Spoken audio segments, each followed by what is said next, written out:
Yan, magandang umaga po sa inyo lahat. Walang tao. Ayun, may tao pala. Kala ko wala eh. Kala ko mag-isa lang ako rito eh. May salamat sa ating lesson, no? Ang napakabuti ng Panginoon.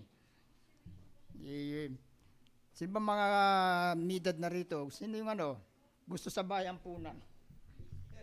Ha? Eh, hindi, sa atin mga Pilipino, yung mga magulang natin, kasama pa rin sa bahay. No? Hindi kaya sa Amerika, pag ikaw ay nasa edad na, bahala ka na sa buhay mo. No? Itatapon ka na sa ampunan. Dito meron din naman dito sa Pilipinas eh. Kasi dati nasa Marikina ako. Hindi, nasa Marikina, every Sunday afternoon, wala pa yung SM North. No? Yung likod dyan, meron dyan, Golden Acres. Every Sunday afternoon, nagpupunta kami dyan. Yung mga matanda dyan, talagang nakakakami ng gawain. No, maraming kwento yung mga matanda. Pero malaga na huwag tayong makakalimot sa Panginoon. Amen po ba? Kaya salamat sa Diyos. Maghapon magdamag, umuulan, no? Magbala ng Friday hanggang kahapon. Buti nilang dito, huminto na yung ulan. Pero salamat sa Panginoon na blessing ng ating Panginoon. Kasi sabi ng Weather Bureau, tagulan na ngayon eh.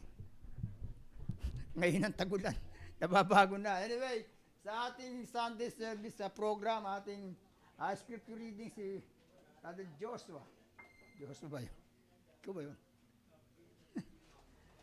Opening song, Sister Empress. Opening prayer, Pastora Helen. Praise and worship, Sister Empress. Empress pa pala, no? Lights and opening, Slovini. Special number ng Francisco family. Hindi ko nag-practice yan. Word of God ni Pastor Rosana, closing prayer sa Helen, and benediction ni Pastor.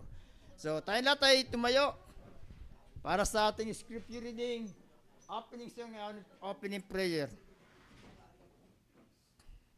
Yeah.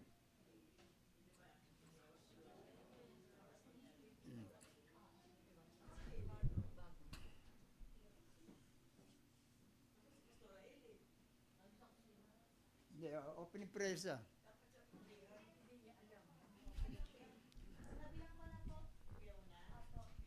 Kasi nga wala si Sister Norma, siyang schedule na opening prayer, nasa Batangas siya ngayon. So, pag-pray natin.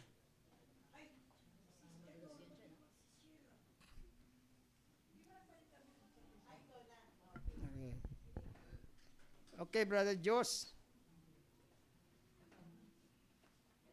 At opening song ni Sister Empress. Opening prayer ni Pastor Helen.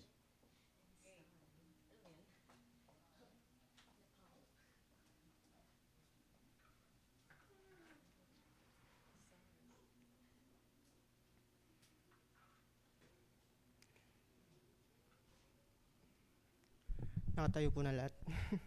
Wait lang po, nawawala yung Bible ko. Nandiyan ba yung Bible ko? Proverbs.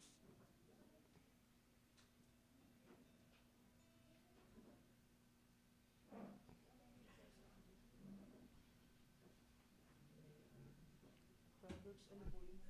Ano daw?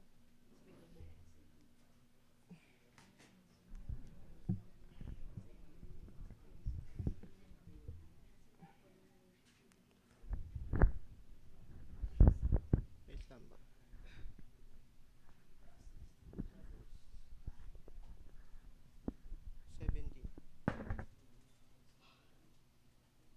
Pastora Tana, Proverbs ano po yun? 17. Okay.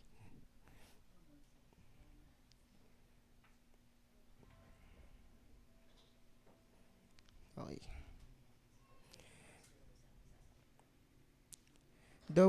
Okay. Proverbs 17:27. The one who has knowledge uses words with restraint, and whoever has understanding is even-tempered. Proverbs 28.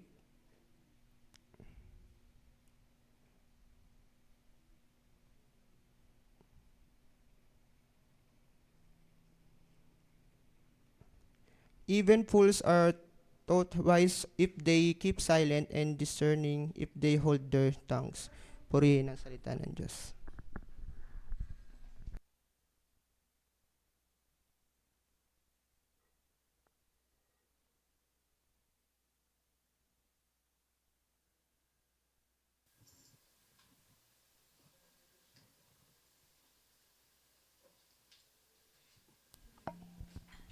Mic test.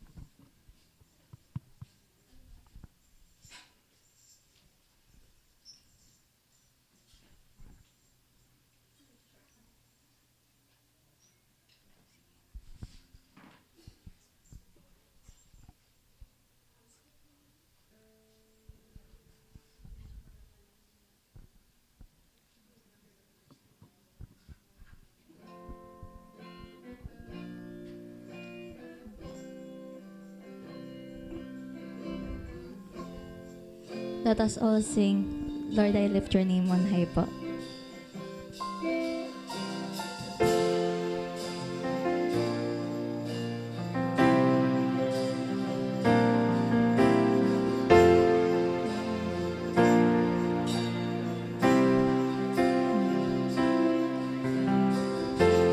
Lord, I lift your name on high. Lord, I love to sing your praises. Lord, I love to sing your praise. I'm so glad you're in my life. I'm so glad you're in my life. I'm so glad you came to save us. I'm so glad you came to save us. You came from heaven to earth to show to the cross, my debt to pay. From the cross to the grave, from the grave to the sky. Lord, I lift your name on high. For another time, let us sing, Lord, I lift your name on high, O Lord.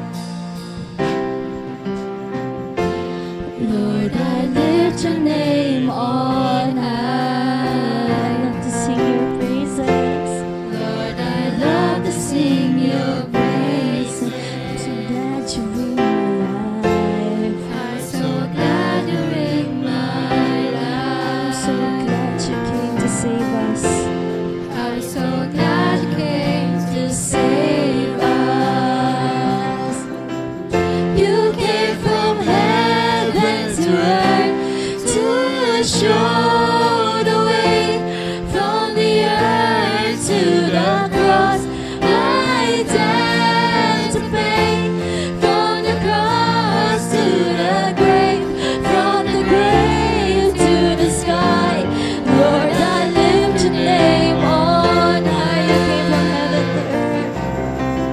You came from heaven to earth to show the way. From the earth to the cross, my debt to pay. From the cross to the grave, from the grave to the sky. Lord, I lift your name on high. Lord, I lift your name on high. Lord, I lift your name on high.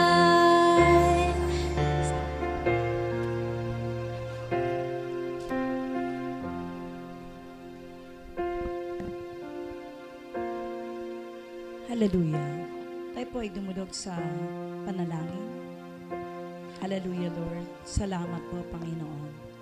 Sama-sama po kami, Panginoon, na nagpupuri at nagpapasalamat sa inyo sa kagandahang loob nyo sa buhay ng bawat isa po sa amin, Panginoon.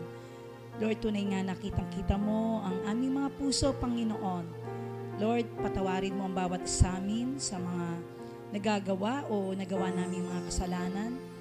Tunay nga, Panginoon, na mingi po kami ng kapatawaran at nagpapakumbaba po kami sa inyong harapan.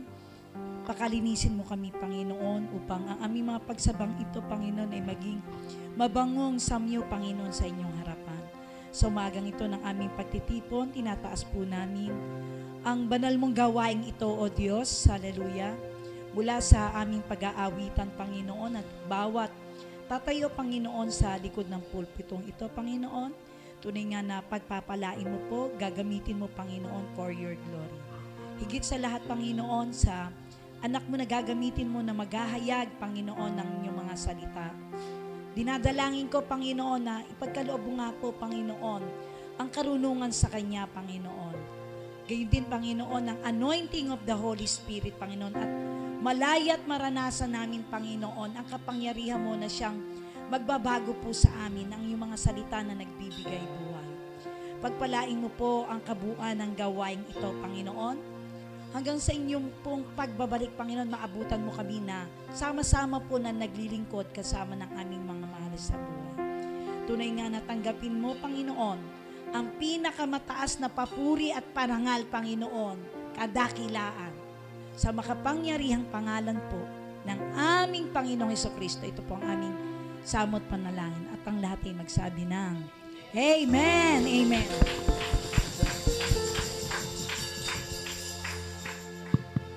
Good morning, church! Handa na po ba tayo magpuri para sa ating Panginoon? God is good! And all the time! Okay. Habang umaawit po tayo para sa ating Panginoon, batiin po natin ang isa't isa. Umawit tayo, sumayaw po tayo para sa ating Panginoon.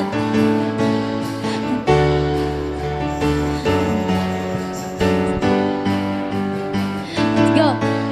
Halina't sama-sama, purihin natin siya. Halina't sama-sama, awitan natin siya. Ipalakpak ang iyong kamay, itaas at ikaw ay lahat ay magsabing Diyos ay buhay. Minsan pa, halina't sama-sama, halina't sama-sama, purihin natin siya. Halina't sama-sama, awitan natin siya. Ipalakpak ang iyong kamay, itaas at ikaw ay lahat ay magsabing Diyos ay buhay. Minsan pa, halina't sama-sama, halina't sama-sama, purihin natin siya. Halina't sama-sama, awitan natin siya. Ipalakpak ang iyong kamay, itaas at ikaw ay lahat ay magsabi Diyos ay buhay. Ipalakpak, ipalakpak ang iyong kamay, itaas at ikaw ay lahat ay magsabing Diyos ay buhay. Lahat ay magsabing Diyos ay buhay. Lahat ay magsabing, lahat ay magsabing Diyos ay buhay. Go. May galak, may saya, may tuwa sa piling ng Diyos, sapagkat hirap na may awit,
darkness.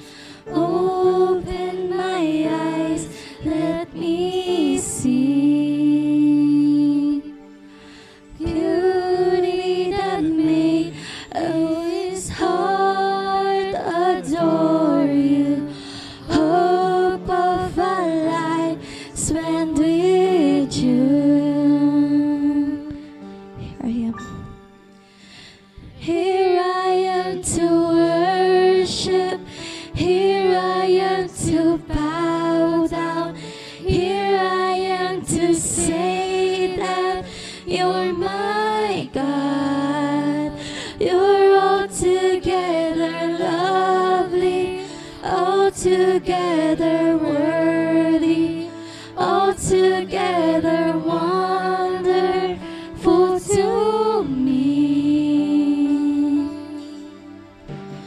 King of all days, so highly exalted, glorious in heaven above. And humbly you came to the earth you created, all for love's sake became poor. Here I am to worship. And here I am to worship. Here I am to bow down. Here I am to say that you're my God. You're altogether lovely, altogether worthy, altogether wonderful to me. And here I am to worship. Here I am to bow down. Here I am to say that you're my God. You're altogether lovely, altogether worthy, altogether wonderful to me. I'll never know how much it costs to see my sin upon that cross. I'll never know how much it costs to see my sin upon that. I'll never know. I'll never know how much it costs to see my sin upon that. I'll never know. I'll never know how much it costs to see my sin upon that cross. Let us all sing. Call upon the name of the Lord and be saved. Jesus. Call upon the name of the Lord and be saved. Worship you and call upon the name of the Lord and be saved. Let's call up the name of church. Let's call his name and call upon the name of the Lord and be saved. One more time, let us all call his name. Let us use this as a prayer, oh Lord. Upon the name of the Lord and be saved.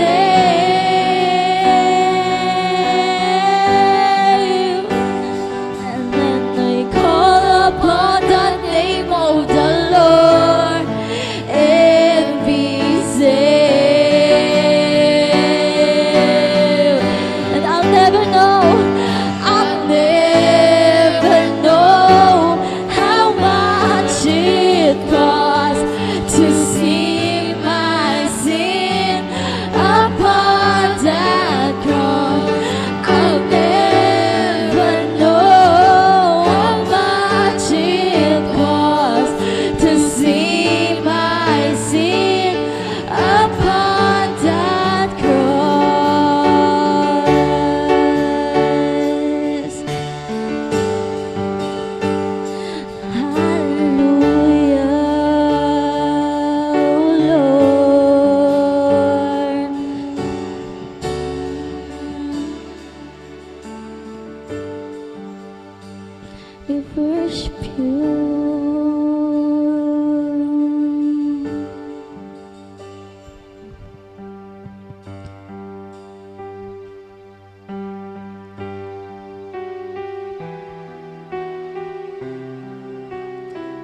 Jesus, my Savior. Lord, there is none like you. All of my days, I want to praise the wonders of your mighty love. My comfort, my comfort, my shelter, tower of refuge and strength, on every breath, all that I am, never cease to worship you. Let us all sing. Shout to the Lord, all the earth, let us sing. Power and majesty, praise to the King. Mountains bow down and the seas will roar at the sound of your name. I sing for joy at the work of your hands. Forever I love you, forever I'll stand. Nothing compares to the promise I have in you. Let us all sing again. My Jesus, my Savior, Lord.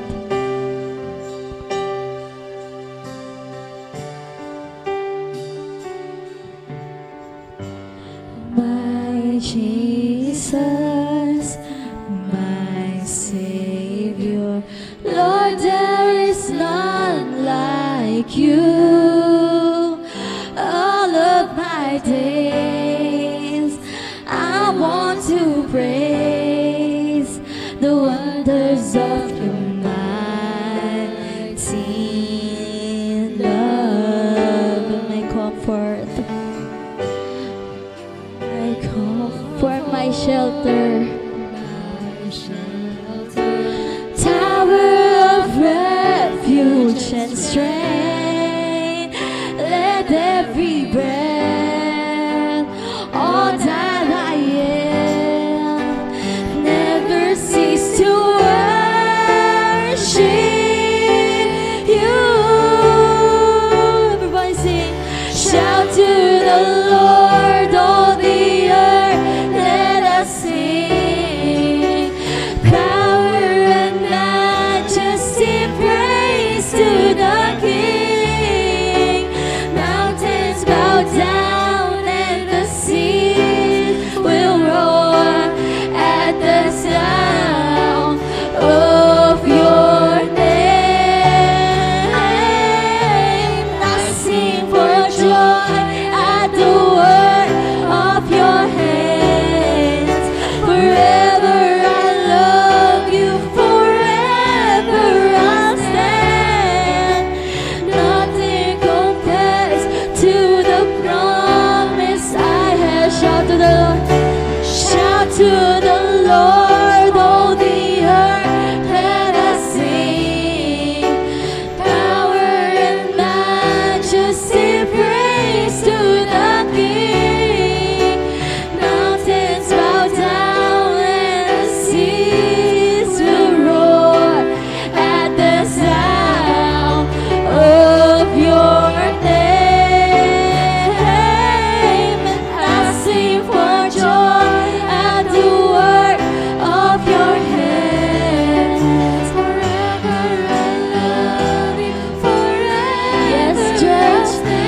Shout to the Lord, oh Lord. Nothing compares to the promise I have. Let us all sing without the instrument. Shout to the Lord, all the earth, let us sing. Let us lift our voices, church. Let us all call for the Lord. Let's all call for His strength, for to give us wisdom and strength, oh Lord. Mountains bow down and the Use this as a prayer. Close our eyes and use this song as a prayer. Use him as we call his name, oh God. I sing for joy at the work of your hands. Forever I love you, forever I stand. Nothing compares to the promise. For the last time, church, shout to the Lord. Shout to the Lord, all the earth, let us sing. Power and majesty, praise to the King. Mountains bow down and the seas will roar at the sound of your name. And I sing for joy at the work of your hands. Forever I love you, forever I stand. Nothing compares to the promise I have. Nothing compares to the promise I have. Nothing, oh Lord, nothing compares to the promise I have in you.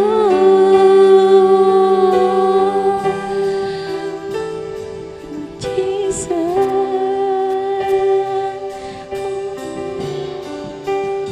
Let us pray.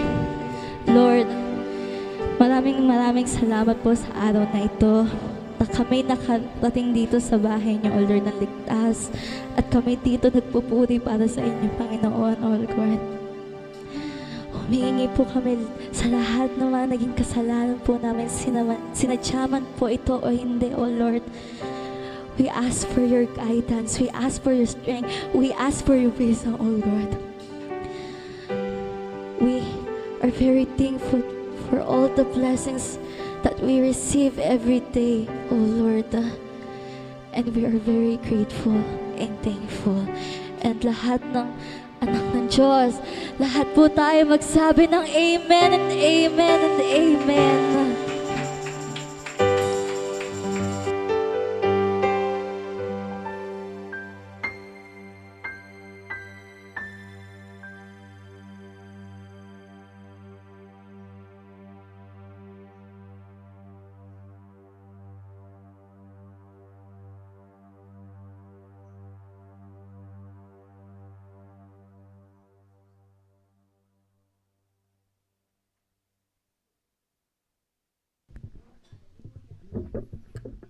Hello, good morning po. Tayo po ay tithes and offering for third Sunday. Third Sunday. Ang third Sunday po ay para sa misyon. Para sa misyon. Basahin po natin ang Malakay 3:10 na magbigay po tayo ng para sa Panginoon. Ang Malakay 3:10 ay pagbibigay natin ng ating ikapo para sa kaloob sa ating Panginoon kung tayo ay may hanap buhay. Pero pag binigyan tayo ng pera ng kahit sino, magulang natin o mga kapatid, kailangan may 10% pa rin. Kasi hindi ka naman nagkaroon kung walang magbibigay. Kaya bibigyan ka ng 500, mayroon 10% pa rin yun para sa ating Panginoon. Para tayo ay kanyang pagpalain sa hanap buhay, sa lahat ng ating pangangailangan. Let us pray. Panginoon, marami pong salamat sa linggong ito at binigyan mo kaming pagkakataong sama-sama na magpuri sa iyo, Panginoon. Salamat po sa mga kapatid na dumalo, Lord Jesus. Pagpalain mo po ang mga kamay na magbibigay sa linggong ito. Ka po ang magbigay at mag-ingat sa bawat isa sa amin.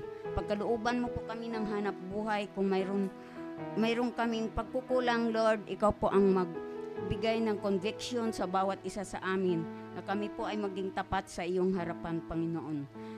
Panginoon, salamat po sa mga binibigay mong pagpapala sa bawat family sa Kugop, Manila, Lord. Ikaw po ang magbigay sa amin ng ng aming pangangailangan sa pang-araw-araw at ganun din, Panginoon, sa church na pangangailangan namin, Lord.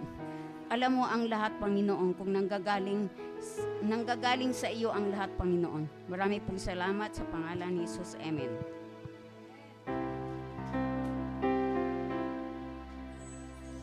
Halina't magbigay sa gawain ng Diyos.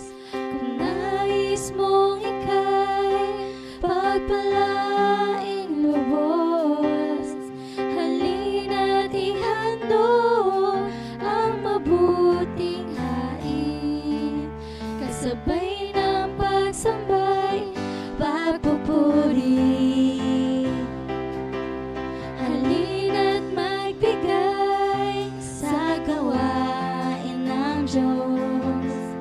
Kung nais mong ika'y pagpalaing lubos, halina't ihandog ang mabuting hain, kasabay ng pagsambay, pagpupuri.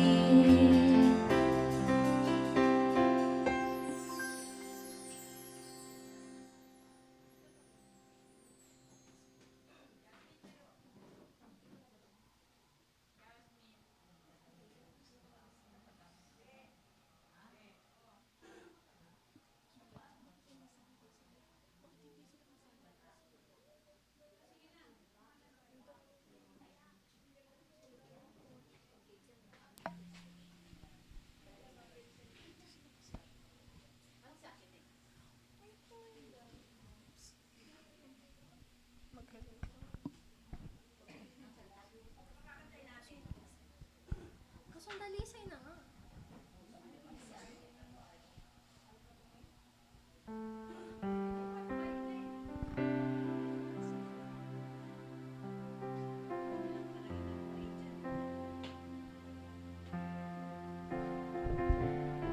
Kami po'y aawit sa ating Panginoon. Palakpakan naman dyan.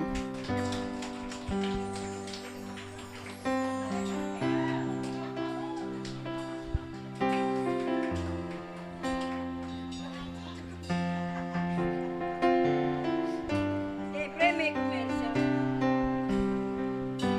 Pusong dalisay ang aking nais, nalikayin mo, Diyos, para sa amin. Pusong dalisay ang aking nais, nalikayin mo, Diyos, para sa akin. Isang pusong tapat na sa'yo'y nagmamahal, isang pusong sa'yo'y walang alinlangan, isang pusong itinitibok na ika'y parangalan, handog ko'y pagpupuri sa'yo lamang, Jesus.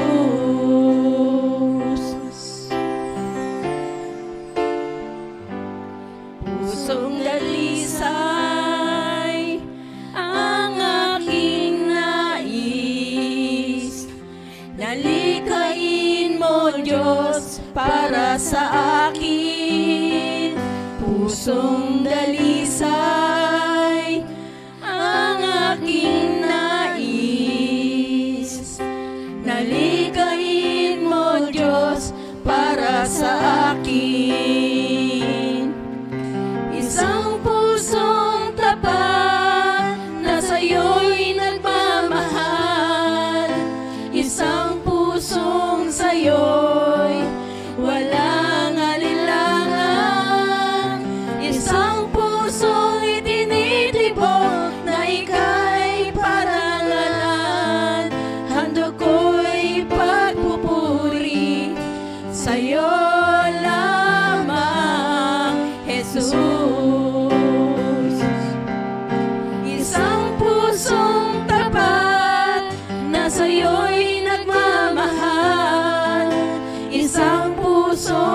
sa'yo'y walang alinlangan. Isang pusong itinitipon na ika'y parangalan. Handog ko'y pagpupuri sa'yo lamang, Jesus. Handog ko'y pagpupuri sa'yo lamang, Jesus.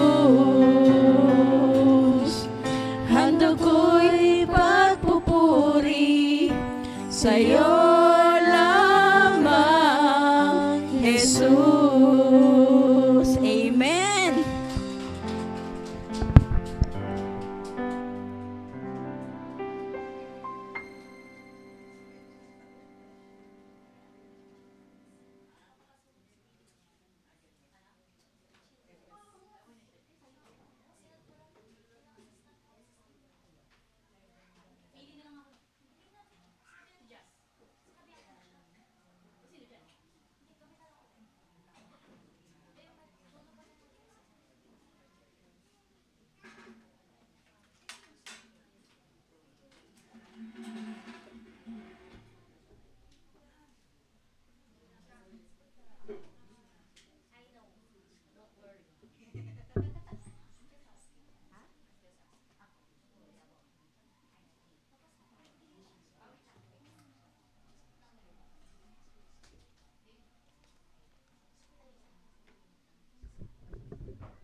Isang mapagpalang umaga po sa ating lahat at bago tayo magsimula ay samahan niyo po ako sa isang panalangin. Yumuko po tayong lahat at ating idulog ang lahat ng nilalaman ng ating puso at isip sa ating Panginoon. Aming Amang Diyos, sa iyo po ang papuri at pasalamat. Sa umagang ito, Panginoon, salamat sa mga biyaya. Biyayang pisikal at higit sa lahat, biyayang espiritual. Maraming salamat po sa kaligtasan.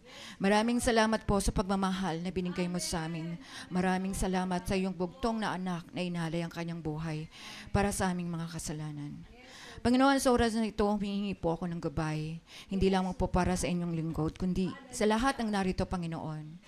Bigyan mo po kami ng tamang pag-iisip. Bigyan mo po kami ng wisdom, Panginoon, na unawain na iyong mga salita at ito'y aming ipamuhay, Panginoon. Panginoon, may mga pagkakataon na nagkakamali kami, Panginoon, ngunit lagi ang gabay ay galing sa iyo. Panginoon, gabayan mo po ang mga narito, maging ang mga wala rito, Panginoon. Itako mo po ang kanilang mga paa sa iyong gawain, Panginoon. Dahil dito kami tumitibay, dito kami lumalakas.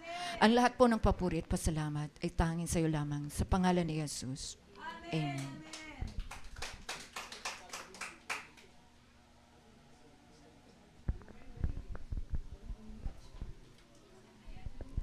Muli ay isang magandang umaga po sa ating lahat. Bago po ako magsimula ay meron lang akong isang maikling kwento. At sana po sa kwentong ito ay meron tayong matutunan. Maiksing-maiksi lang. Nabasa ko lang ito actually at ito ay tungkol sa isang batang pastor na naghayag ng kanyang message or nag-preach. So, nung unang preach niya, nung unang linggo, ay marami ang napagpala, marami ang natuwa, marami ang nag-congratulate sa kanya. Hindi ko na nga lang nabasa kung anong topic niya or anong theme niya. Nung sumunod na linggo, na para siya ay muling maghayag, ay inulit niya yung message na binigay niya nung unang linggo. Medyo nagtaka na yung congregation. Pero dahil yun ay message, tinanggap nila at nung dumating yung ikatlong linggo na siya ay magme-message, muli nagulat ang kongregasyon kasi yun uli ang message niya. Hanggang sa ika-4 na beses, yun pa rin. So may nagtanong na, hindi na nakatiis. Siguro iniisip, baka sa susunod, yun uli. Ang tanong ay, Pastor, bakit po yung message nyo, yun at yun din? Alam nyo yung sagot ng batang pastor? Kasi, napapansin ko, pagkatapos kong message, wala akong nakikitang pagsunod. Wala akong nakikitang pagbabago. Kaya inuulit ko, baka para mas maintindihan nyo, mas marinig nyo, at mas masunod nyo. Kakatuwa, di ba? Ilang beses na nating naririnig, pero parang ang tigas ng ating ulo. Natutuwa tayo, parang naaaliw pa nga tayo eh. Sabihin na natin na magandang magsalita yung preacher. Pero ang tanong is, pumapasok ba sa kaloob-looban ng ating puso at isip yung mensaheng ibinibigay? Kailangan ba nating ulitin uli yung message last Sunday para sundin natin? Nasa inyo na po ang desisyon. Nabasa ko lang yan, pero hindi ko masasabing coincidence kasi sa bawat paghahalughog o pagsisiyasat ng bawat magsasalita ay hinihiling yung kalooban ng Diyos, yung leading ni God. At kung natatandaan nyo, last time, meron ako ditong ibinahagi sa inyo tungkol sa pagiging kalmado. Kalmado sa gitna ng kaguluhan. At ito yung verse na ginamit natin. Be still and know that I am God. Psalms 46:10. At ngayon pong umaga, ito rin po ang gagamitin natin. Pero huwag kayong mag-alala. Nakafocus po ako ngayon. Ang inahayag po ng Panginoon, ang focus po natin ay tungkol sa ating emosyon. Staying calm in the midst of our emotions.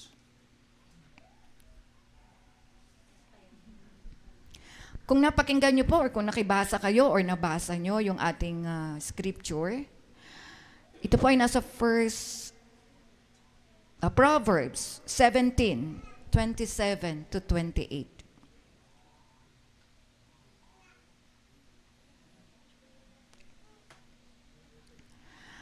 Sabi rito, whoever restrains his words has knowledge, and he who has a cool spirit is a man of understanding. Even a fool who keeps silent is considered wise. When he closes his lips, he is deemed intelligent. Sa Tagalog po, nagtataglay ng kaalaman ng maingat magsalita. Ang mahinahon ay taong may pagkaunawa. Ang mangmang na hindi madaldal ay iisiping marunong kung hindi siya masalita at ang bibig ay laging tikom. Ito po ay nagpapatunay na sa gitna ng anumang nararamdaman natin, maaaring ito ay kalungkutan, kaligayahan, or higit sa lahat, galit. Ang sinasabi po ng salita ng Diyos ay tayo ay maging mahinahon. Kalma lang. Di po ba? Yan po ay hindi lang nanggagaling sa mga kapwa natin. Siguro nadidinig nyo pagka medyo, yung iban sabi nila na high blood na po kayo, kalma lang. Di ba? Sa aking trabaho, maraming bata na talagang makukulit. Salamat sa Diyos, sa tulong ng kanyang mga salita, magalit man ako ay galit-galitan na lang. Dahil hindi naman nila kaya kung halimbawa lang na ako ay talagang sumakit ang dibdib, di naman nila ako kayang sagutin. Di ba? Pero tayong lahat, bilang Kristiyano, alam niyo po ba na tayong Kristiyano ay iba sa mundong ito? Amen. Naniniwala po ba kayo na hindi tayo kapareho ng mga hindi mananampalataya? Tayo ay mananampalataya, tayo ay Kristiyano, iba tayo, hindi ito ang ating tahanan. Nabanggit nga doon sa Philippians 3:18 to 20, our citizenship is in heaven. Hindi tayo taga rito. Tayo ay estranghero lamang. Pansamantala lang tayo dito. At ang sabi rin po sa Hebrews 18:14, for this world is not our permanent home. We are looking forward to a home yet to come.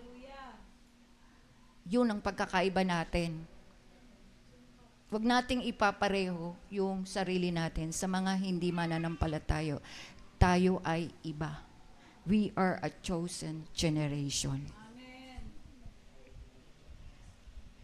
At ang ating pag-uusapan ngayon ay tungkol sa galit.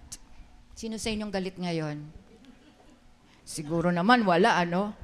Oo, dahil kung meron man, yun, iwanan nyo sa bahay. Iwanan nyo sa labas bago kayo pumasok. Sabi nga, hindi naman kasalanan ang magalit. Pero kadalasan, yung galit ang nagdudulot ng kasalanan. At kung babasahin nating maigi, tayo bilang Kristiyano ay dapat maging mahinahon. Mahinahon sa pananalita, mahinahon sa kilos. At kung may galit lang, sabi nga, kalma lang. Kalma lang tayo. Emotional maturity is one of the fruits of the Spirit. Naniniwala po kayo? Meron po ba tayong fruits of the Spirit? By the grace of God. Yan po ang nagpapatunay na tayo ay Kristiyano. Hindi ko pwedeng i-exempt yung sarili ko. May mga times talaga na may mga bagay na talagang kagalit-galit. Pero pag tayo nagalit, isipin natin ang salita ng Diyos at yun ang magpapakalma sa atin. Because we are weak. Tayo ay mahina. Our strength comes from the Lord. So every time na meron tayong nararamdaman na sa tingin natin ay gawa na ng kaaway, diyan na natin isipin ang mga salita ng Diyos at samahan natin ang panalangin.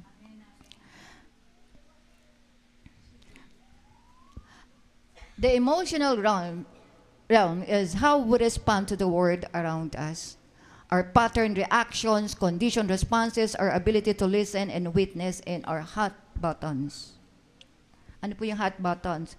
Yung mga issue o mga bagay na nagpapainit ng ating ulo.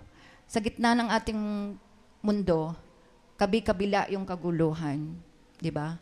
At kung nakikinig kayo ng balita, simpleng traffic lang, simpleng git-gitan lang, ang dami nang umiinit ng ulo, at minsan, meron pang patayang nangyayari. Diba? Ito lang umaga nung nag-jeep lang ako Nagalit yung driver ng sinasakyan namin, doon sa driver nung isa pang sasakyan, at talagang ang harurot niya, may kasamang galit, kaya ang kapit ko ganyan. At nananalangin. Hindi ko na lang siya makausap at sabihin, yung mga pasahero niyo po, hawak niyo ang buhay. Salamat sa Diyos, buhay kaming nakarating dito. Di po ba? Ganun talaga yung init ng ulo kapag hindi napigilan. At hindi ko siya masisisi dahil sabi ko nga, tayong mga Kristiyano, mayroon tayong kinakapitan. Di ba? Meron tayong Diyos na tinatawagan. Merong salita ng Diyos na nagpapaalala sa atin. Kaya mas nakakaawa sila. Nakakaawa sila. Hindi natin alam kung sino ang Diyos nila. Maring naniniwala lang sila na may Diyos, pero walang pananampalataya na kinakapitan. Kaya ang tangi lang talaga nating magagawa ay manalangin. Ipanalangin natin sila at kaawaan. At doon natin makikita kung gaano karami pa ang kailangan nating hayagan ng salita ng Diyos. Huwag tayong maging maramot. Hintayin lang natin yung pagkakataon. Huwag lang doon sa puntong galit na galit sila. Pag-pray muna natin. Emotional maturity is one of the fruits of the Spirit we receive from having a relationship with Jesus Christ. Lahat po ba rito ay meron ng personal relationship with Jesus Christ? Salamat sa Diyos. Dahil yun lang ang kailangan upang makontrol natin yung galit natin. And don't sin, sabi nga rito sa Ephesians 4:26, and don't sin by letting anger control you. Ito yung sinasabi ko kanina. Hindi nga kasalanan na magalit, pero kung yung galit mo ay magkokontrol sa iyo, yun ay kasalanan. Don't let the sun go down while you are still angry. Huwag mong hayaang lubugan ng araw ang iyong galit. Maring minsan hindi naman talaga galit, di ba? Maring minsan ay tampo lang o galit-galitan lang. Pero just the same, huwag nating hayaan itong lubugan ng araw. Ibig sabihin, bago tayo matulog, bago tayo pumikit, lapitan natin, kausapin natin, pwede namang i-chat natin, humingi tayo ng sorry kung meron tayong nagawang nakaka-offend or minsan kahit tayo yung na-offend, di ba? Hindi masamang magpakumbaba. Humility is the topic last time, right? Hindi masamang magpakumbaba dahil ang Diyos mismo, si Kristo mismo ay nagpakumbaba, nagpapako sa krus. Ano pa yung greater humility na pwede niyang ibigay? Wala na. So tayong tao mismo na kahit hindi naman nagkasala sa atin, para mawala yung anumang alitan, tayo na mismo ang humingi ng sorry. At ang Diyos ang magpapawi ng kung anumang galit mayroon sila o tayo. Makapangyarihan ang pangalan ng Diyos, hindi po ba? Makapangyarihan. At walang imposible sa Kanya. Tandaan po natin, He can move mountains. There's nothing impossible with God. For anger gives, basahin po natin maigi. For anger gives a foothold to the devil. Yung galit na yan na nagiging dahilan ng ating kasalanan, ang may kagagawan niyan ay ang ating kaaway, si devil. Hindi gusto ng Diyos na magalit tayo. Di po ba? Sabihin na nating natural reaction siya, pero hindi gusto ng Diyos na magalit tayo at mamuhay yung galit na yan sa ating dibdib. Di ba ang sakit noon? Ang sakit nun kung araw-araw ay naiinis ka doon sa kapitbahay mo at yung makikita mo ay parang sinasalubong ka ng sama ng panahon. Masakit sa dibdib yun. At technically speaking, tanungin yung mga doktor, yung stress, yung galit na yan, talagang nagiging dahilan ng sakit sa puso. Gusto niyo bang magkasakit sa puso? Siyempre, ayaw. Ayaw. Kaya dapat lagi tayong nagpapakumbaba, lagi tayong nakangiti, lagi tayong mahinahon, lagi tayong masaya. Masaya po ba kayo ngayon? Amen! Ngumiti nga kayo? Ayan. Kasi ang ngiti, again, technically speaking, napag-aralan po natin yan na kapag ngumiti tayo, yung mas maraming muscles ang na-exercise sa mukha natin. Bumabata tayo pagka ngumingiti. Nawawala yung mga wrinkles. At pasok hanggang dibdib yung kasiyahan na yan. Kahit sabihin yung napipilitan lang tayong ngumiti, pag ngumiti tayo, automatic yan, gumiginhawa yung ating pakiramdam.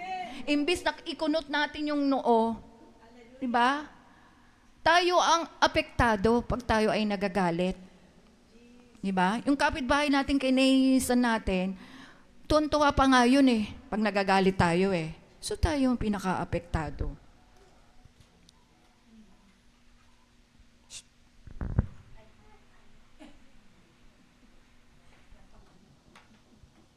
We can have emotions without giving in to them. Yung palabas na anime, ano yun? May happiness, may sadness, o yung inside out. Lahat yun namamahay sa puso natin. Hindi ko napanood yun, pero dahil nakikita ko yung trailer, nare-relate ko lang. So, talagang meron tayong iba't ibang emotions. But God wants us to control our emotions and not let them control us. Even if hindi siya galit. Maski yung kalungkutan Minsan may nakikita akong mga tao na sobrang lungkot, ayaw nang kumilos, ayaw nang gumalaw, ayaw nang makihalubilo. May mga taong ganun Sa sobrang lungkot, palagi gusto laging nag-iisa. So, hindi lang naman talaga galit. Remaining calm is our way of showing that we trust Him in this area. Katulad ng ating nanditong verse, be still. Ibig sabihin, manatili tayo and know that I am God. Ibigay natin yung control dahil siya na naman talaga ang may control. Siya ang may authority sa buhay natin, hindi tayo. And let it be. Hayaan natin siyang kontrolin yung buhay natin at huwag nating hayaan na yung gawa ng kaaway ang mag-control sa atin. Yan ang ibig sabihin ng and know that I am God. Alam natin, minsan sabihin, alam kong siya ang Diyos. Pero, ipaubaya natin sa Kanya ang lahat. A truly wise person uses few words. A person with understanding is even-tempered. Even fools are thought wise when they keep silent with their mouths shut. They seem intelligent. Sabi dyan maski daw yung mga mangmang, pagka tumahimik, mukhang matalino. Diba sabi nga nila, yung asong kahol ng kahol ay duwag. Yung ilog na tahimik at kalmado ay mas malalim, mas delikado. At yan din po ang nagpapatunay na ang pagiging kalmado ay gawa ng Diyos.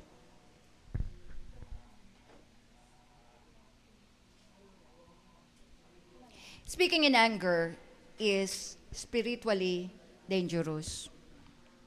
Hindi natin maiwasan minsan pagkagalit tayo, talak tayo ng talak, di ba? Huwag na lang sana tayo nagmumura kasi iba nga tayo Hayaan natin ng Diyos ang kumilos sa buhay natin.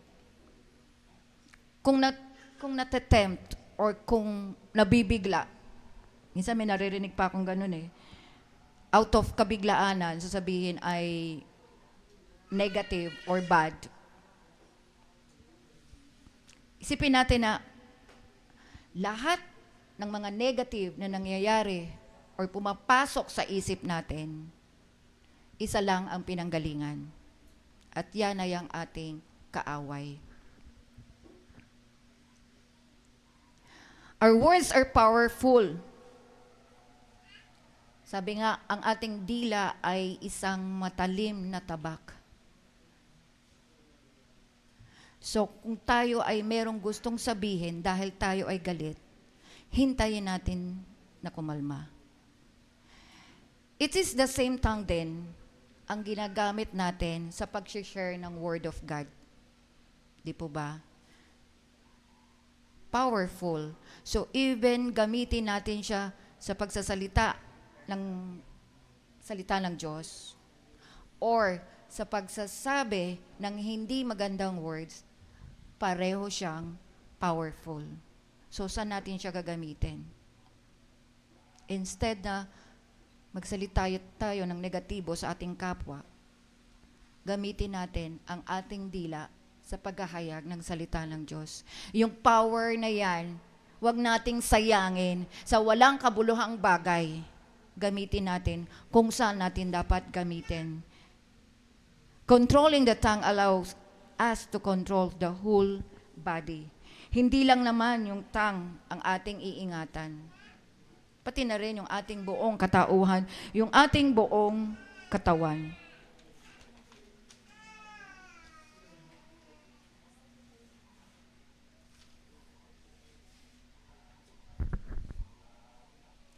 Sabi nga sa James 3:2, indeed, we all make many mistakes. Sino rito ang walang pagkakamali? Sino rito ang walang kasalanan? Sino rito ang malinis? Wala ni isa man sa atin. Kaya nga tayo nagsasaliksik ng salita ng Diyos dahil tayo nagpapalinis sa ating Panginoon. Patuloy, hindi man linggo-linggo or hindi man araw-araw, linggo-linggo, natutuon ang ating pansin sa salita ng Diyos dahil yan ang kailangan natin. Naranasan nyo na ba sa buong buhay ninyo na wala kayong connection sa Diyos? Yung talagang totally, hindi kayo nagsimba, hindi kayo nagpray, hindi kayo nagbasa ng salita ng Diyos. Aminin ko, nangyari na sa akin yan before. At ang naramdaman ko ay hungkag. Ewan ko sa inyo kung anong mararamdaman nyo.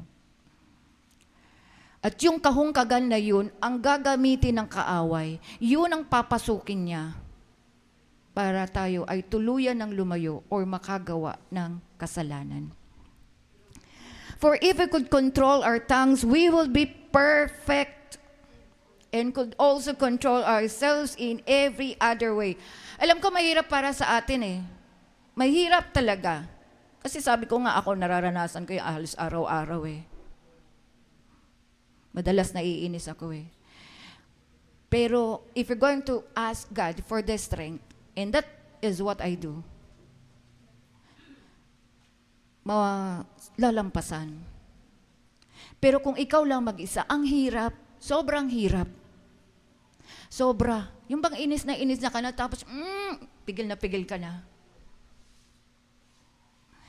Pero pag nagawa natin yan, hindi na magiging mahirap pa sa atin na kontrolin yung ibang bahagi ng ating katawan.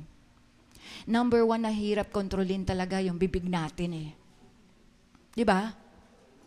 Number 1. So pag nakontrol natin yan, with the help of God, hindi na mahirap yung iba. Hindi na mahirap yung kamay. Hindi na mahirap yung paa. At yung buong katawan natin. So ganun kahirap kontrolin ang bibig. Pero sabi ko nga, if we're going to ask the help of the Lord, nothing is impossible. Huwag nating ikatwiran na tao lang ako. Kaya nga nagsatao si Jesus Christ to give us an example. Yan ang madalas nating naririnig Yes, tao tayo. Pero tayo ay Kristiyano. Yun ang isiksik natin sa utak natin. Kristiyano tayo, iba tayo sa mga nasa mundong ito. Hindi nila tayo katulad. Kung sila nagmumura, tayo dapat hindi. At doon mapapatunayan na sumusunod tayo sa Diyos. Kung sila ay natatraffic at nakikipag-away, tayo hindi dapat.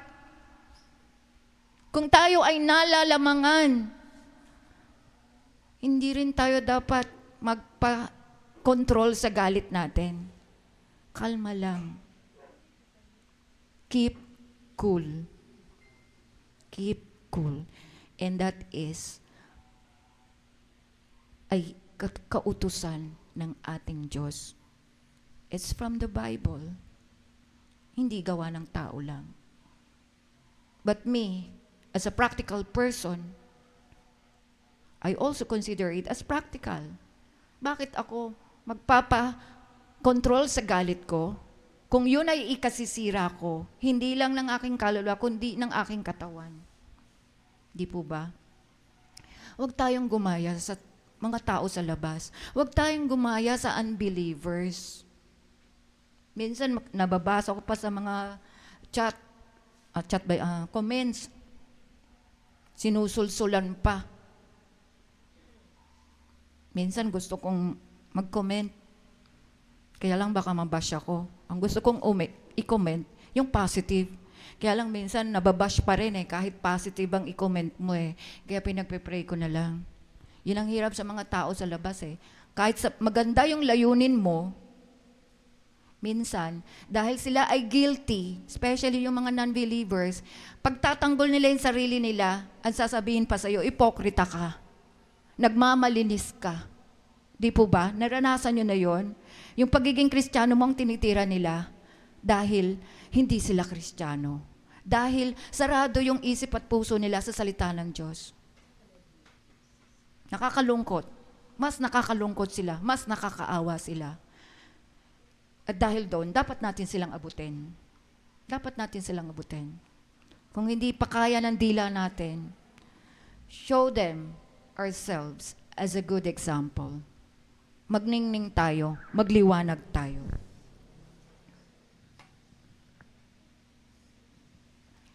Negative emotions interfere with rational reasoning. Naranasan nyo rin yon? Pagkagalit ka, hindi ka na nakakapag-isip. Di ba? Parang puro init na lang ng ulo. Wala ka na sa katwiran. Mairaos mo lang yung galit mo. Getting too angry interfere with clear thinking. However, the danger isn't just with anger, but with any negative emotions. Katulad na nabanggit ko kanina, kahit malungkot ka, kahit ano pa bang emotion ang negative. Pagka negative yung emotions mo, parang lutang ka. Minsan, kinokontrol na ni devil yung mga gagawin at sasabihin mo. God wants us to have peace. The peace within. But worry and anxiety block our peace. So, being worried being anxious, yung alalang-alala ka. It's also a negative emotion. Kung meron man tayong nararamdaman na anxiety, na worries, isurrender natin kay God dahil yan ay gawa ng kaaway. All negative emotion, gawa ng kaawayan.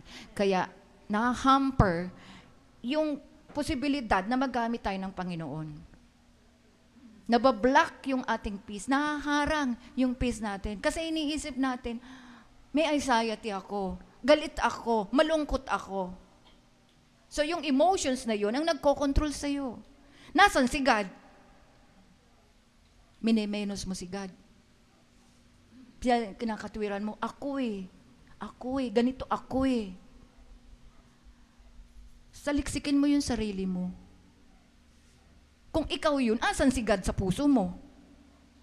Kung sinasabi mong si God ang nasa puso mo, ang nyari, di ba powerful si God? Powerful si God.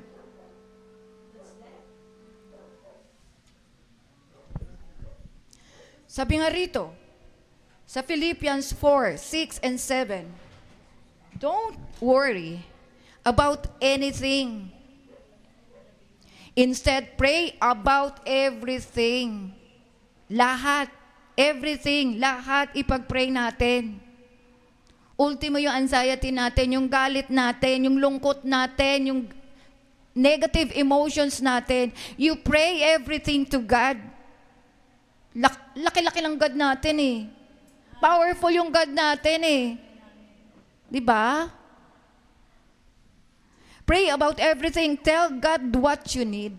Lord, bigyan mo ko ng peace. Lord, bigyan mo ko ng kapayapaan. Lord, bigyan mo ko ng humility.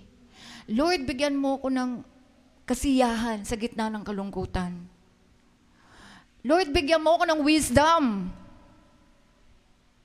That's what we need. Hingin natin lahat sa Diyos. Huwag nating kayanin. Weak nga tayo eh. Our strength comes from the Lord. Lahat ng kahinaan natin, ibigay natin kay God. Iiyak natin kay God. I-fast natin kay God. Because He can do everything. And thank Him for all He has done. Then you will experience God's peace. Hindi ko alam kung naramdaman nyo na yun, na after i-surrender lahat ng nararamdaman, kalmadong-kalmado ka, you feel the peace na hindi mo mararamdaman sa labas. Ang gulo-gulo sa labas, di ba? It's only with God that we find peace. It's only with God. Which exceeds anything we can understand. His peace will guard our hearts and minds as you live in Christ Jesus. Amen. Nandun yung pagiging Diyos niya. Yung pagiging Diyos niya sa lahat ng bagay.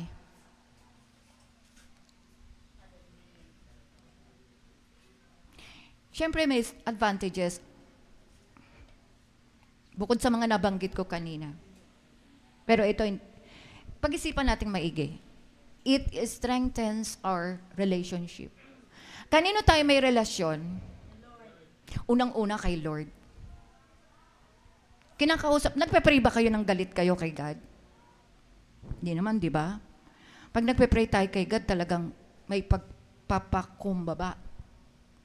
May humility.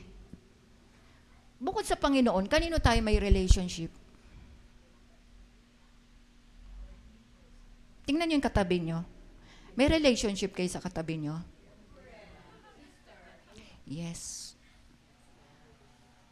Pag sinigawan niyo yung katabi niyo, palagay niyo, titibay yung relationship niyo? Pag sinungitan niyo, tingnan niyo lang ng nakakunot ang noo. Titibay ba? Pero kapag tayo ay kalmado, sige nga, paano kalmado? Tingin sa katabi ng kalmado. Di ba? Napapangiti yung katabi natin. At dahil dyan, kahit hindi tayo magsalita, nararamdaman natin na wala siyang galit sa atin. Di ba? Nararamdaman natin yon. Dahil nakikita natin, sa ginagawa nila, nakalmado. Yun ang isa sa advantage ng pagiging kalmado. Number 2, staying calm also fosters creativity and boosts productivity. Pagkabagalit ka, inspirado kang kumilos. Pagkagalit ka, yung labada, ginagandyan mo na, oh. Galit ka na. Sira na yung damit. Doon mo binuhos yung galit mo. Yung iba naghahagis ng gamit. Diba? Anong productivity meron nun? Na-try nyo na yun? Kumilos sa bahay ng galit? Diba? Walang magandang resulta. Yung iba nga, ginagawa naman, kain ng kain. Dinadaan na lang sa kain hanggang tumaba. Diba? So pagkagalit tayo, hindi tayo kalmado, hindi tayo productive. Hindi tayo productive. Nagsasayang lang tayo ng energy. Yung energy na pwede natin gamitin sa magandang bagay, ginagamit natin doon sa galit. Tuwang-tuwa si devil, pumapalakpak pati tenga. Sabi niya, nagtagumpay ako, galit na siya. And number 3, it reduces stress. Sino may gusto ng stress? May nabasa uli ako sa Amerika. Meron daw isang study na ginawa na may mga taong parang hindi naman ikinulong pero nilagay sa isang lugar na kalmadong-kalmado at walang stress. Habang nagtatagal daw, nabobore na yung mga tao. Kaya kailangan natin ng stress. Imagine niyo wala kayong stress. Diba? Kailangan din daw ng stress. Kasi yun yung natural reaction. Natural reaction yun. Kung napag-aralan nyo sa psychology. Pero, wag namang masyadong maraming stress. Nasa karamihan na, inatabunan ka na, wala ka nang magawa. It reduces. Hindi naman sinabing it eliminates. It removes. It reduces. Nababawasan lang. Yan. Yung tamang stress lang. Yung tamang stress na nagmo-motivate sa atin para gawin yung isang kapaki-pakinabang na bagay. Di ba? Di ba, may deadline. O, na-stress ka. So, pag na-stress ka, gagawin mo yun para umabot ka sa deadline. So, nababawasan lang yung stress.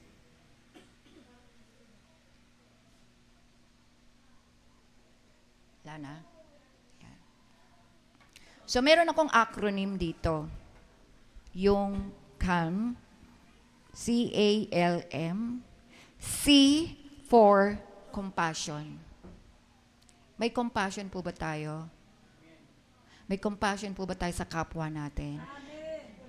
Si Jesus Christ ang ating example. May compassion siya sa atin. And it's the same compassion that we have to give to others. Kung ayaw mo nating may nagagalit sa atin, huwag din tayo magagalit sa kanila. Even if they are not believers. Kasi yun ang paraan. Yun ang paraan para sila ay maakay natin sa Diyos, sa tama. A, authority. Sino yung may authority sa buhay natin? Si Lord lang. Let Him control our lives. Ialay natin lahat sa Kanya. Sundin natin lahat ng utos Niya. At ang buhay natin ay magiging payapa.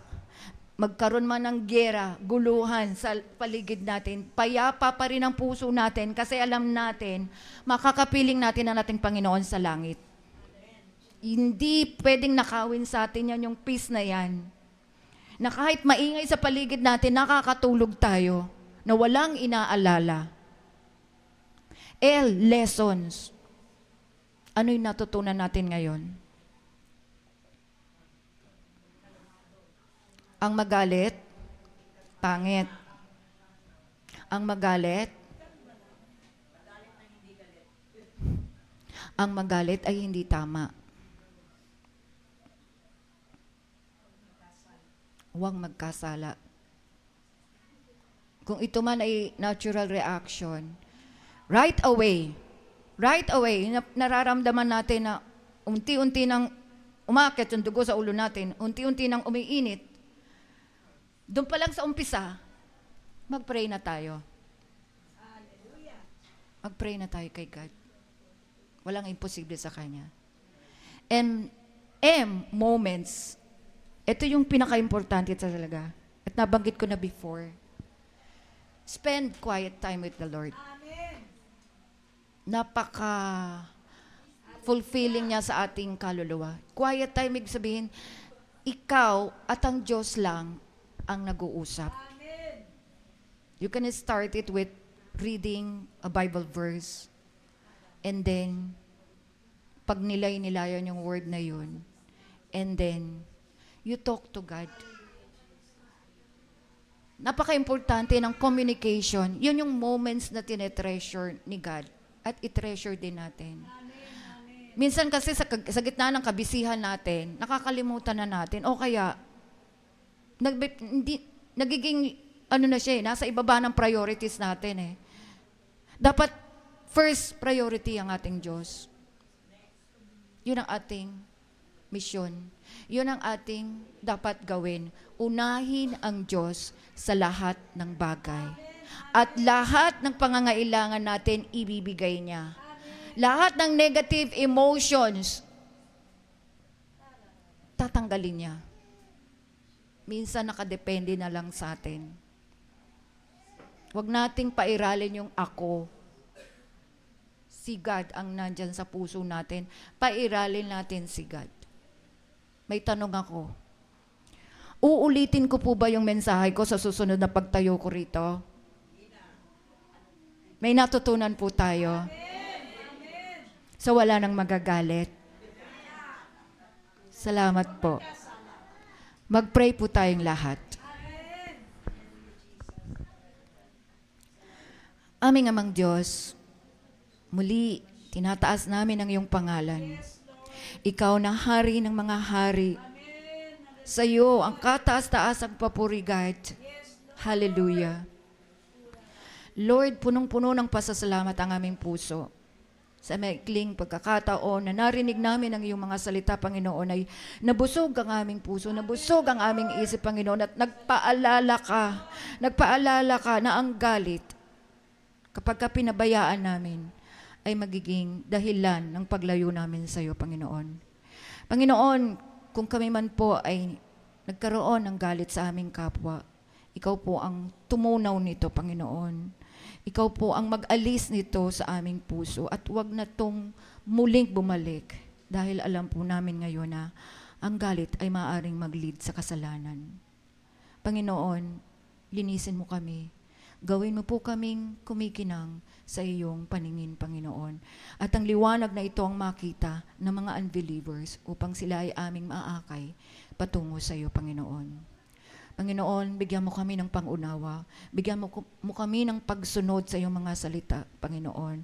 At ang aming natutunan ay may apply namin sa aming buhay, Panginoon. Maraming salamat po. Sa pangalan ni Jesus. Amen.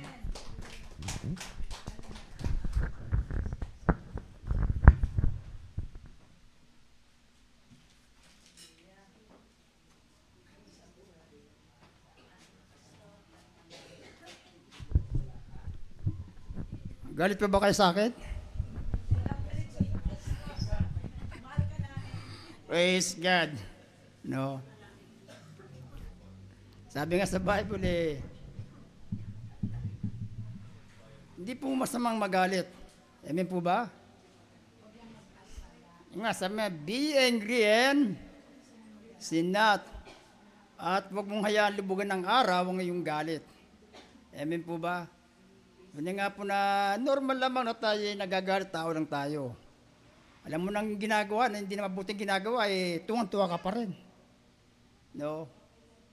Sa pamilya na lang natin, sa mga anak natin, pag alam nang di tama ginagawa ng anak, natural, magagalit ka rin, di ba? Alam nga naman na hindi na tama yung ginagawa, natutuwa ka pa. No? Minsan, sabi ni Father, may pumunta sa kanya sa kumpisalan. Nakita na yung tao, puro dugo. May hawak pang itak eh. Sabing ganun eh, "O, ba't puro dugo ka?" Nagalit ako, Father eh. "Ba't nagalit ka?" Kasi yung kaibigan ko, pinipilit na may Diyos eh. Sabi ko, walang Diyos. Kaya sa galit ko, pinagtataga ko, pinatay ko na. Sabi niya, "Ikaw, Father, naniniwala ka bang may Diyos?" "Dati." Sabi nga ni Father, "Bira ka naman, nakaharap si itak eh. Ano sasabihin mo?" Kaya sabi niya, "Dati." Kaya nga. Pero, ang ating Panginoon nagalit din. May po ba? Minsan mapunta sa simbahan. Nakita yung simbahan, ginagawang palengke eh. Alam nga matuwa ka pa doon. Simbahan to eh. Gagawing palengke. Ano ginawa ng ating Panginoon? Nagalit siya. No? Tinagtataob niya yung mga pinapanindan nila doon. Hindi naman nagmura ang ating Panginoon doon. No? Talagang tinaob lang niya. Pinakita niya na ito ay templo, tahanan ng Diyos. Amen po ba? Kaya normal na tayo magalit. Kaya nga kung minsan cool lang, cool. No? Kalma lang. No? Sabi nga nila, pag magagalit ka, bibilang ka ng ilang bilang? 7. O 7. Kulang yun. Ano man yan, pinagpatawad ka, di ba? 70 times 7. No, panagkasala naman. Pero, guro, pwede mo i-apply sa galit yun eh. No, pag nagagalit ka na, magbilang ka na. You know? Pero anyway, salamat sa Panginoon na bigyan tayo ng Espiritu na tayo ay maging kalmado. Kung minsan, inaabuso na rin eh. Hindi, born again yan. Meron ganun eh, no? Kahit na loko-lokohin mo yan, born again yan eh. No, meron mga ganun pangyayari. Pero pag, sobra na, no, below the belt na, hindi tama, natural na tayo ay magsalita rin, magalit din tayo sa tamang pamaraan. Amen po ba? May hawak ang martilyo, antikas ang ulo, pak! Yun. Patay. Anyway, salamat sa Panginoon. Pagpray natin yung ating mga gawain, activities. At sa March 12 po, pupunta kami overseas sa Dubai. No, pagpray natin yung gawain sa Dubai. At yun ay first church anniversary nila Pastor Jonah. So marami kong gagawin sa Dubai. I-organize namin yung Kogop Dubai as a local church. Tapos mag-administrate kami ng covenant. And then mag-ordain kami ng mga leader sa Dubai. Sila Pastor Jonah, i-ordain namin. At the same time, magkakaroon ng parang workshop. No, church management saka spiritual maturity. At magkaroon din ng water baptism. Kaya sinusunod yung aming gagawin na activities doon. At the same time din, darating din pupunta si Bishop Tim McCaleb na manggagaling pa ng Cleveland, Tennessee yun. So, pag-pray natin yung gawain na maging maayos yung pagbiyahe namin nila overseas. Makarating kami ng safe and sound doon. Salamat sa Panginoon. At meron po tayong district convention. Sana nga April kung schedule kaso sa April sa last week ng April merong National Ladies Day. No, lahat ng kababayan 3 days ata to. No, may mga gagaling sa Mindanao, sa Visayas, sa Norte, lahat ng kababayan. At ang ating guest speaker ng kababayan si Dr. Cathy Payne na manggangaling pa ng Cleveland. Pagpray natin yun, dalangin din natin yun. At dapat nga sana sa mahal na araw yung ating district convention, kaso merong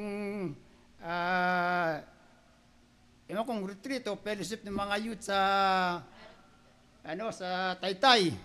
So in-schedule ko yung ating district convention May 23, 24. No, May 23, 24. So pag-pray natin na magkaroon tayo ng magandang panahon. Kasi nakita nyo ang panahon parang nag-iba na, di ba? Parang tagulan na eh. No, parang tagulan na ngayon eh. Pero pag-pray natin na magandang panahon, dalangin natin yung ating mga activities.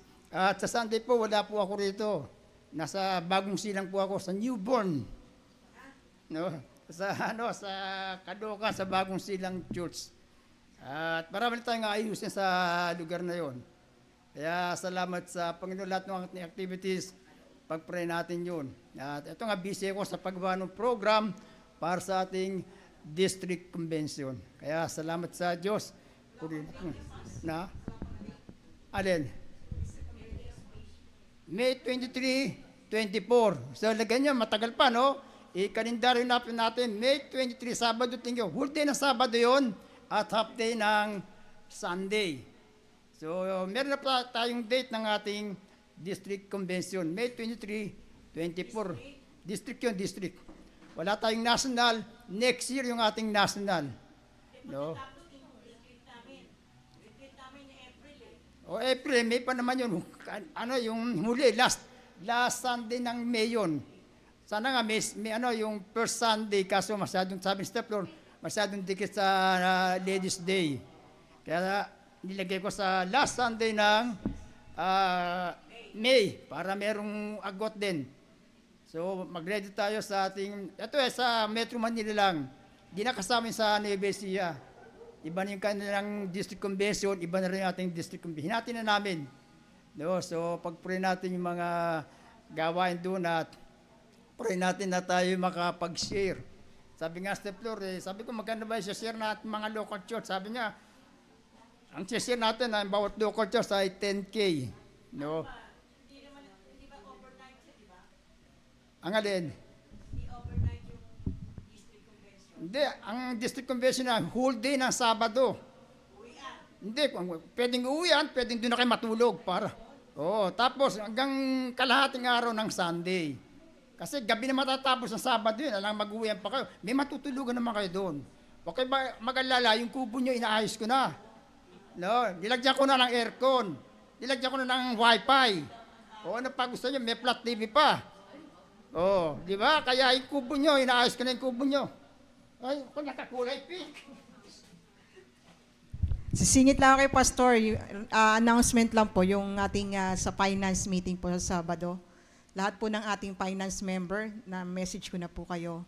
Saturday po yun, 10 a.m. sa Green Hills po. Alam ni Pastor. Sa Youth Pass, yung sa 4th Sunday ng Youth, i-announce mo na rin. Anong 4th Sunday?